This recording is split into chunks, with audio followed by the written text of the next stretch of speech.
蓝忘机拳了拳五指，不用取消。魏婴挑了挑眉，为何不取消？你不是不喜欢大阿英？蓝忘机颤了颤长睫，可以培养。魏婴道：培养什么？红着耳朵，蓝忘机低声：感情。魏婴故意问：谁和谁？蓝忘机声音低不可闻：我和魏婴。魏婴眼睛一亮：大战哥哥，原来你想和大阿英先婚后爱。蓝忘机：蓝战，那他和阿英属于什么？竹马。这时萧峰走了过来：阿英，阿战。魏婴扑倒萧峰怀里：师父。萧峰摸了摸魏婴脑袋：乖。蓝战拱手：萧先生。了一声，萧峰打量着蓝忘机：忘机，你来了。蓝忘机礼道：萧先生。萧峰问：你兄长何在？蓝忘机道：清河。萧峰道：你给他传信，让他和聂家两兄弟来一趟夷陵监察寮，我有事要告诉他们。蓝忘机道：是。弯了弯眸，魏婴问：师父，你怎么把聂家两兄弟也叫来啊？萧峰道：师父着急去下一个回宿。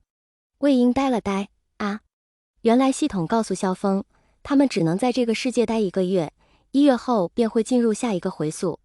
是以萧峰才想快速解决，不然他们走了，大望县的面对一堆事。将蓝忘机和小望县带进空间，萧峰便去空间小木屋找阿朱了。蓝曦臣带着聂氏两兄弟一来到夷陵，就听夷陵百姓议论温潮和温竹流昨日被2个9岁孩子给打残了，最后还与被吓傻了的王灵娇一起被那2个小娃娃扔进乱葬岗颐享天年。聂怀桑对此很感兴趣，他问那些百姓，可知那2个9岁孩子何许人也，姓甚名谁？百姓却说不上来，直到那俩小孩长得一个比一个好看，其中一个头上还戴了条墨额，像是姑苏蓝家人。跟在聂怀桑身后的蓝曦臣听罢一脸懵，他们蓝家何时有这么厉害的小孩了？聂明觉也很震惊，他本来还在心里奇怪蓝曦臣的弟弟蓝忘机为何让他和怀桑同蓝曦臣一起来夷陵监察寮，莫非就是为了让他们3人知道这个振奋人心的消息？想到这，聂明觉道：曦臣，或许忘机知道这2孩子的身份。蓝曦臣沉吟：有可能。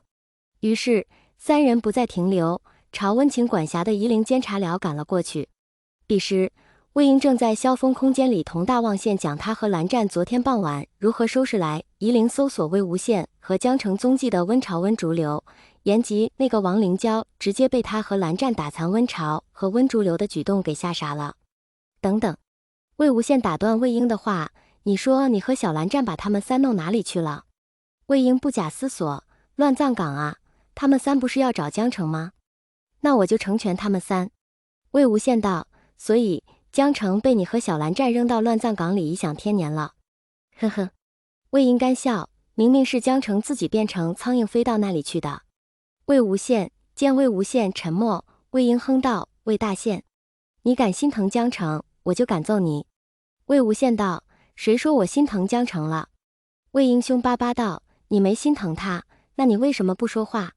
看着一脸气鼓鼓瞪他的魏婴，魏无羡忍俊不禁道：我不说话，是因为我在想你和蓝小战怎么没有把温潮和温竹流弄我面前，让我揍他们一顿。哦。魏婴道：你想薅温潮头发？魏无羡懵了懵，他什么时候说自己想薅温潮头发了？曦臣带着聂家两兄弟来了。萧峰从木屋里走出来：我送你们几个出空间。魏婴点头：好。其余3人纷纷道了一声是，揉了揉眼睛，蓝曦臣自语：是我眼睛出问题了吗？我怎么看到一大一小2个忘机？聂怀桑盯着大小望县，对蓝曦臣道：曦臣哥哥，你眼睛没有出问题。怀桑也看到了一大一小2个蓝二公子，不仅如此，怀桑还看到了一大一小2个魏兄。魏无羡一笑：聂兄好眼力。聂怀桑跟着笑了笑：魏兄，这么说，昨日打残温潮和温竹流，并把他们以及王灵娇扔到乱葬岗的是小魏兄和小蓝二公子。魏无羡没有否认，是他们。聂怀桑竖起大拇指：魏兄，他们好厉害，好嚣张啊。魏无羡道：我倒觉得聂兄你比小的我和蓝战还要厉害，还要嚣张。聂怀桑一愣，旋即笑道：彼此。赤峰尊，则无君。魏无羡拱手。蓝忘机跟着礼道：兄长，赤峰尊。蓝曦臣点了点下颌，问忘机，你怎么会遇到小时候的自己和魏公子？蓝忘机道，他们找的忘机。蓝湛朝蓝曦臣行礼，阿湛见过兄长。魏婴一礼，阿婴见过蓝大哥。紧接着，两小只一起向聂明觉作揖。赤峰尊，聂二公子。魏婴道，找你们两位来的是我师父萧峰。聂怀桑诧异，聂明觉讶然，小魏公子，你师父不该是江丰绵江宗主吗？魏婴道，不该。聂明觉愣了愣，为何？魏婴道，因为他道貌岸然，沽名钓誉，以他夫人合谋杀害我爹娘，这样的人，我怎么会让他做我师父？而他又怎么配？不言而喻，魏婴的这段话让聂明觉和聂怀桑以及蓝曦臣都很震惊。震惊之余，他们齐齐去看魏无羡，摸了摸鼻子，魏无羡道，实不相瞒，我也是最近才知道，我阿爹阿娘当年并非单纯的在夷陵夜猎发生意外而亡，而是江丰绵与紫渊蓄意为之，并且魏无羡拿出刘影石，我有确凿的证据。顿了顿，魏无羡又道，这刘影石上不仅记载了江丰绵与紫渊夫妇俩的恶行，还有金光善、金光瑶父子的。聂怀桑疑惑，金光瑶？蓝曦臣提出疑问，名字带了光字，应当与金宗主同辈，是金宗主的兄或弟才对，怎么会是金宗主的儿子？蓝湛看着蓝曦臣，兄长，金光瑶认祖归宗前叫孟瑶。蓝曦臣愕然，什么？蓝湛道，若阿湛猜得不错，孟瑶如今在赤峰尊麾下。聂明觉却一脸茫然，我不认识他。聂怀桑道，大哥，这次回去你留意一下最近新投奔我们清河的修士就知道了。魏婴道，聂怀桑，我觉得孟瑶还是你来留意比较好，毕竟魏婴一字一句，他未来不仅害死了你大哥赤峰尊，还把你大哥分尸，让你大哥变成聂六块。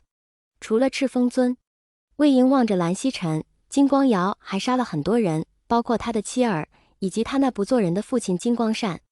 为了得到金光善的认可，他给金光善推荐未来同他一起分尸赤峰尊的鬼修薛洋，替金光善建立炼尸场，用活人炼尸，还为金光善出谋划策，陷害大阿英，谋夺大阿英法宝银虎符。具体的，魏婴拿过魏无羡手上的刘影石，并用灵力打开，你们可以看刘影石。见蓝曦臣和聂家两兄弟都在看刘影石，魏婴凑到蓝湛耳旁，问道，湛哥哥，咱俩什么时候去揍温若寒？蓝湛道，你想什么时候揍他？摸着下颌，魏婴道，师父说咱们只能在这个时空停留1个月，现在已是第3天，还剩下27天。要不？魏婴眨眨眼，笑眯眯道，咱们最后1天去揍他，把他撂倒之后，再让他拿仙门百家撒气。默了一瞬，蓝湛道，魏无羡凑了过来，小阿英，你和蓝小湛又在商量着揍谁？